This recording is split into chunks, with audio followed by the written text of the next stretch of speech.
मारपीट के साथ साथ बहुत कुछ और हुआ है इनके साथ, और अब हम उनसे बात करेंगे। चाचा, सबसे पहले तो दोस्तों, छोटा सा वीडियो आपने देखा कैसे कुछ हिंदू लड़के एक बुज़ुर्ग को भरी ट्रेन में उसके कपड़े वपड़े फाड़ दिए हैं और गौ माता का गोश्त बताकर एंड ऑल उसकी पिटाई करते नज़र आ रहे हैं। दोस्तों, पूरी घटना क्या है पूरा हम इस वीडियो में आज आपको दिखाने वाले हैं। ये 28 तारीख का मामला है कि जो 40 गांव से जो बुज़ुर्ग बैठे थे, अशरफ अली सैयद साहब जो है, उनका पूरा जो उनके साथ जो बातचीत है वो पूरी वीडियो में आपको दिखाने वाले हैं। किस तरह से लड़कों ने उनको मारा पीटा और क्या क्या उनको गाली गलौज किया है, और ये जो माहौल है क्या चल रहा है अपने हिंदुस्तान में, ये क्या होते जा रहा है। आए दिन कुछ ना कुछ घटनाएं जैसे कि मिलती ही रहती है। कभी इस मुसलमान के साथ ऐसा हो गया और इस मुसलमान के साथ ऐसा हो गया। ट्रेन में भी आजकल इतने हादसे बढ़ते जा रहे हैं जिसकी कोई गिनती नहीं है। तो दोस्तों, वीडियो में आज हम रिएक्ट करने वाले हैं किस तरह का घटना हुआ है, वो क्या वाक़या था, पूरा आपको आज इस वीडियो में दिखाएंगे। तो दोस्तों, वीडियो में बने रहें और जो लोग हमारे चैनल पे न्यू है चैनल को सब्सक्राइब कर दें। प्लास्टिक की बर्नी में गोश्त होने के कारण उसमें बीफ या गोमांस का आरोप लगा करके बुजुर्ग मुस्लिम व्यक्ति को बेरहमी से मारपीट कर रहे हैं। ये मुस्लिम बुजुर्ग व्यक्ति अब थाने के जीआरपी पुलिस स्टेशन में मौजूद है। हम उनके साथ यहाँ पर मौजूद है 40 गांव के रहने वाले अशरफ हुसैन सैयद साहब, जिनके साथ ये पूरी वारदात घटी। और ये वारदात अब हमें जानकारी मिली है कि ठाणे और कल्याण के बीच में घटी है। ये कल्याण में कोन गांव में इनकी बेटी रहती है, बेटी के पास आ रहे थे और उस दौरान ये पूरी वारदात घटी है।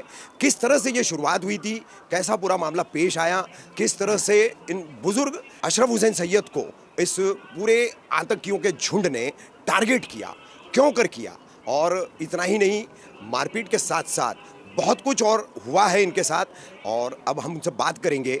चाचा, सबसे पहले तो मैं दोबारा आपका नाम जानना चाहूँगा, आप अपना नाम बताइए। जी, मेरा नाम अशरफ अली सैयद हुसैन है, मनियार जी। आप रहते कहाँ हैं? मैं 40 गांव शहर में रहता हूँ। 40 गांव शहर में रहते। कल आप ट्रेन में थे? जी, मैं कल 40 गांव स्टेशन से 28 तारीख को जी सुबह जी 8 बजे मैं धुलिया एक्सप्रेस से 40 गांव से बैठा था। अच्छा। और 40 गांव से बैठने के बाद में ट्रेन में भीड़ बहुत थी और मेरे को 40 गांव से नासिक तक बिल्कुल खड़े खड़े ट्रेन में सफ़र करना पड़ा। नासिक निकलने के बाद, नासिक से 10 किलोमीटर आगे ट्रेन जाने के बाद में ऊपर की सीट पे एक छोटी बच्ची बैठी थी, 3-4 साल की बच्ची थी। उसके वालिद नीचे सीट पे बैठे थे। अच्छा। उन्होंने वो बच्ची को ऊपर से उठा के उनकी मांडी पे ले लिया और मैं वहीं खड़ा था। मैं वहाँ खड़ा था तो वहाँ पर जगह खाली होने की वजह से मैं ऊपर सीट के ऊपर जाके बैठ गया। ऊपर की बर्थ पर? ऊपर की बर्थ नहीं थी। हाँ। माल का जो बैग वगैरह जनरल डब्बा था। जनरल डब्बा था। अच्छा। जो वहाँ 2 लोग पहले बैठे थे। अच्छा। और सीट खाली होने के बाद में मैं उस सीट पे जाके बैठ गया। अच्छा। तो मेरे सामने 4-5 लड़के जो ऊपर की सीट पे बैठे थे, नीचे की सीट पे बैठे थे, बाजू की सीट पे सब बैठे थे। तो मेरे को गुस्से से देखने लगे कि तू ऊपर कैसा बैठ गया, हमारी सीट है। अच्छा, मैं बोला कि मैं बुज़ुर्ग आदमी हूँ, मैं 40 गांव से खड़े खड़े नासिक तक आ चुका हूँ और मेरे पैरों में तकलीफ़ हो रही है, तो मेरे को थोड़ा ऊपर बैठने दो और आप थोड़ी इंसानियत के नाते मेरे पे थोड़ा सा दया करो। अच्छा, ये लड़के कहाँ से, कौन से स्टेशन से चढ़े थे ट्रेन में? ये लड़के जो है धुलिया ट्रेन से, धुलिया से आ रहे थे। धुलिया ट्रेन से? और वो मुंबई जा रहे थे? मुंबई जा रहे थे। पुलिस भर्ती में जा रहे थे? पुलिस की कुछ भर्ती थी, वहाँ सब लड़के जा रहे थे। अच्छा। अच्छा, ये चाचा आपके पास वीडियो में दिखाई दे रहा है एक बर्नी है? जी, 2 बर्नियाँ थी। 2 बर्नियाँ थी और उसमें गोश्त रखा हुआ था। हाँ, ये क्या बुरा मामला है? हाँ, ये जो था वो गोनी के अंदर नीचे पैक था। हाँ। नीचे की जो सीट थी उस सीट के साइड में बाजू में रखा हुआ था। अच्छा, वो होने के बाद में मालूम नहीं कैसे उनको पता चला क्या हुआ। हाँ। कुछ सेंट वगैरह लगा होगा या कोई एहसास हुआ होगा। अच्छा। तो उनको ये मालूम पड़ गया था कि इसमें बीफ मांस है, ऐसा उनका कहना था? ऐसा उनका एहसास हुआ। अच्छा। जब कल्याण स्टेशन आ चुका, कल्याण स्टेशन पे बहुत भीड़ थी, उतरने वाले लेडीज़ ज़्यादा थी। तो लेडीज़ उतरने के बाद में मैं उतरने की कोशिश कर रहा था। हाँ। लेकिन जो मेरे साइड में जो बैग रखी हुई थी, वो बैग में लेने के लिए गया तो सभी लड़के मेरे को देख के झपट गए। अच्छा। ये बैग जैसा मैं निकाला, सभी लड़के मेरे पे झपट गए और मेरे को बुरी तरह से जकड़ लिया सबने। अच्छा, इसमें बोले मांस है, 12 नंबर है। मेरे को पकड़ के मारने लगे, ठोकने लगे, गाली गलौज करने लगे। ये कहाँ से लाए, कैसा लाए, कहाँ जा रहे हैं। तो मैं बोले मेरे को कल्याण उतरना था, मेरे को कल्याण उतरने नहीं दिए। अब वो होने के बाद में मेरे को इतना मारा उन्होंने, लातों से, बक्कों से, और आंखों के दोनों साइड में इतना पूरी तरह मारा। सर लाल है, अभी भी सूजन अभी है, भी, काला हाँ, नीला पड़ा हुआ पूरी, है। हाँ, मेरी आँख के ऊपर पूरा खून से लाल हो चुकी है। मेरे को नज़र भी कम ही आ रहा है उससे। अच्छा। उससे नज़र भी कम आ रहा है। वो होने के बाद में जब ट्रेन वहाँ से शुरू हुई कल्याण से, मेरे को उतरने नहीं दिया गया। जब से कल्याण से जो मारपीट शुरू हुई, गंदी गंदी गालियाँ देने लगी, और मेरे को वो बीफ की जो थैली थी वो उन्होंने अपने पास के मैं फिर एक बार पूछूंगा, बीफ था या भैंस का गोश्त था? भैंस का गोश्त, भैंस का गोश्त, और उनका इल्जाम था बीफ का। बीफ का, जी।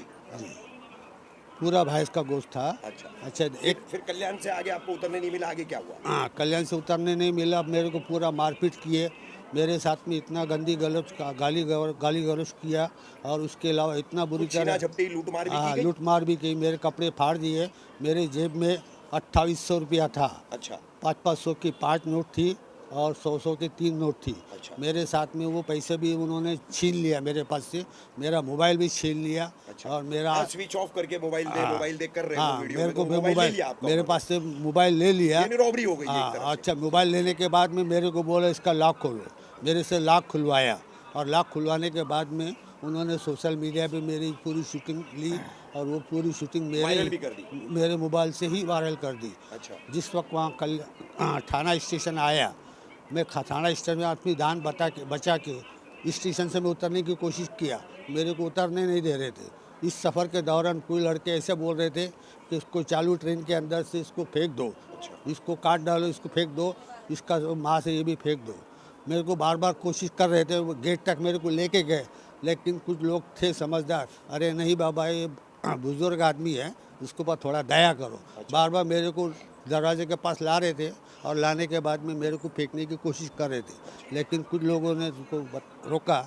और मैं आने के बाद में, थाना स्टेशन पे आने के बाद, जब मैं उतर के सामने पुलिस चौकी थी, रेलवे पुलिस की, मैं सीधा वहाँ पर गया। और बर्नी वगैरह मेरे साथ में थी। उन्होंने वो बर्नी जो पैक थी, वो उसके ऊपर के पैकिंग वगैरह सब चाकू से काट काट के फेंक दिया, और वो बर्नी मेरे मांडी पर रख के मेरी वीडियो शूटिंग उन्होंने किया, पुलिस ने? वो लड़कों ने। अच्छा। थाना उतरने के बाद में डायरेक्ट मैं पुलिस स्टेशन गया। वहाँ पर 4-5 हवलदार थे, और जाने के बाद में मैं साइड में बैठ गया। मेरे को थोड़ा जान बची, मेरे को थोड़ा सुकून लगा। मेरे से बोला भी नहीं जा रहा था, मेरे से देखा भी नहीं जा रहा था, और मेरी कितनी कंडीशन हो गई कि मैं क्या बात कर रहा हूँ मेरे को कुछ समझ में नहीं आ रहा था। ये कंडीशन मेरी उस टाइम होने के बाद में उन्होंने, वो जो लड़के थे 5-6 लड़के मेरे पीछे पीछे दौड़ के आए। पहले मेरे को वार्निंग दिया था चक्कू बता के, अगर तूने पुलिस केस किया तो हम तेरे को जिंदा नहीं रखेंगे। ये मेरे को धमकी दिया गया। मेरे को उम्र जब नहीं रहा था, तो मैं इस पुलिस स्टेशन पे आ गया। आने के बाद में मेरी जान बची, मेरे को थोड़ा सुकून लगा। अब मैंने देखा कि ये होने के बाद में बच्चे लोग जा रहे थे, ट्रेन चालू हो गई, उसमें कुछ लड़के दौड़ के चले गए। उसके बाद में 1-2 लड़के जो थे, उन्होंने, पुलिस ने उनको रोक के रखा था। उन्होंने ये सब पूछा कि क्या मामला है, उनसे भी वो लिखा, मेरे से भी लिखा, वो पुलिस केस बनाना है। अब मेरे को कुछ समझ में नहीं आ रहा था, मेरे को दिमाग काम नहीं कर रहा था, मैं क्या बोलूँ क्या ना बोलूँ। मैं ये सोच रहा था कि भाई मैं यहाँ से कुछ निकल जाऊँ। वहाँ से निकलने के बाद में पुलिसों ने नॉर्मल केस मेरे को सादे पेपर पे लिख लिया, इसके ऊपर साइन करो। क्या लिखा, कुछ पता है आपको? अच्छा, उन्होंने बताया है कि भाई ये कल्याण स्टेशन उतरने वाले थे, और कुछ बच्चों के साथ में बाचा-बाची हुई, नॉर्मल कुछ बोला चाली हुई, इसकी वजह से झगड़ा बता दिया। हम झगड़ा बता के नॉर्मल केस बना के मेरे को बोले यहाँ साइन करो। मैंने कुछ देखा नहीं, पढ़ा नहीं, मैंने साइन करके मैं अपनी जान छोड़ा के वहाँ से निकला। वहाँ से भी मेरे को बोले ये आपकी जो बर्नी है ये भी लेके जाओ और आप चले जाओ। अच्छा। वो मैं वहाँ से दूसरा ट्रेन पकड़ के कल्याण स्टेशन पे आया हूँ। कल्याण से आने के बाद में जब मेरे को एहसास हुआ कि ये बीफ की वजह से मैं इतना झगड़े में फंस गया हूँ, जबकि वो बीफ नहीं था। जबकि वो बीफ नहीं था, भैंस का गोश्त था। तो वो होने के बाद में मेरे को कौन जाना था, तो मैं रिक्शा में बैठा हूँ। रिक्शा में बैठने के बाद में वो ब्रिज के पास खाड़ी है, बहुत बड़ी खाड़ी है, वो खाड़ी के पास से उतर के मैंने वो दोनों बर्नियाँ गोश्त की वो फेंक दी। खाड़ी में फेंक दी। अच्छा। और घर को आने के बाद में मैंने बच्चों को कुछ बताया नहीं। अच्छा। वो मेरा सूजन देख के करके मैंने बच्चों को मेरा समझा दिया कि मैं गिर गया था, इसकी वजह से मैंने कुछ बताया नहीं। अच्छा। बाद में मेरे को उन्होंने देखा कि भाई कैसा गिर गया, क्या गिर गया, मतलब मैंने कुछ बच्चों को बताया नहीं। उन्होंने मेरे को उठाया दवाखाने में, प्राइवेट दवाखाने में जाके लेके गए, डॉक्टर को बताया, डॉक्टर ने देखा तो उन्होंने बोला, मैं बोला ये बच्चों का झगड़ा हो रहा था, मैं छुड़ाने के लिए गया था, इसके लिए मैंने मेरे को बुक्का वगैरह उन्होंने लग गया, मैंने डॉक्टर को ऐसा बताया था। वो होने के बाद में डॉक्टर ने मेरे को मेडिसिन वगैरह लिख के दिया और बोले बर्फ़ के पानी से आप पूरे बदन को जहाँ मार लगे ले वो सेक लो। वो सेकने के बाद में मैं घर पे आया और आने के बाद सो गया। मेरी जो बात थी वो सारे मीडिया पे फैल गई है, सोशल इस पर सब फैल गई है। तो मेरे को ये हुआ कि भाई इन्होंने मारा झोड़ा सब किया और सोशल मीडिया पे मेरे ही मोबाइल निकाल के मेरे ही मोबाइल से उन्होंने सब तरफ उसका प्रचार कर दिया, फैला दिया। अच्छा अभी, आप कई जलगांव के आपके जिम्मेदार लोग भी आए हैं जी ठीक है, और कई सारे लोग हैं, मकामी लोग भी यहाँ पर आए। बेशक। आप थाने के GRP government railway police station में यहाँ मौजूद है जी। तो अभी यहाँ पर क्या पुलिस आपको सहयोग कर रही है, किस तरीके से आपकी सुनवाई की जा रही है, क्या कह रही है पुलिस?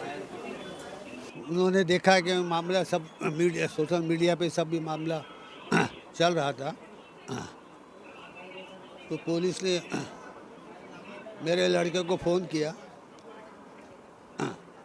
पुलिस ने मेरे लड़के को फ़ोन किया कि भाई ये जो मामला हुआ इसका एफआईआर लिखना है, तो आप स्टेशन पुलिस स्टेशन आ जाओ, या तो आप बोलते हैं तो हम घर पे आ जाते हैं। तो आज सुबह रेलवे पुलिस वहाँ 5-6 जो पीएस आए थे सब आए कल्याण गाँव में, और मेरे ही घर पे जब मेरे को जैसा जैसा पूछा जा रहा था, जैसा बोला जा रहा था, क्योंकि मेरे दिमाग सही काम नहीं कर रहा था, जिसकी वजह से मैं जो सही मालूमात नहीं बता रहा था, उन्होंने उस टाइम पे लिखते गए और मेरी वीडियो बना के जो बात बताई है वो लेने के बाद में मेरे को बोला इसके ऊपर साइन कर दो।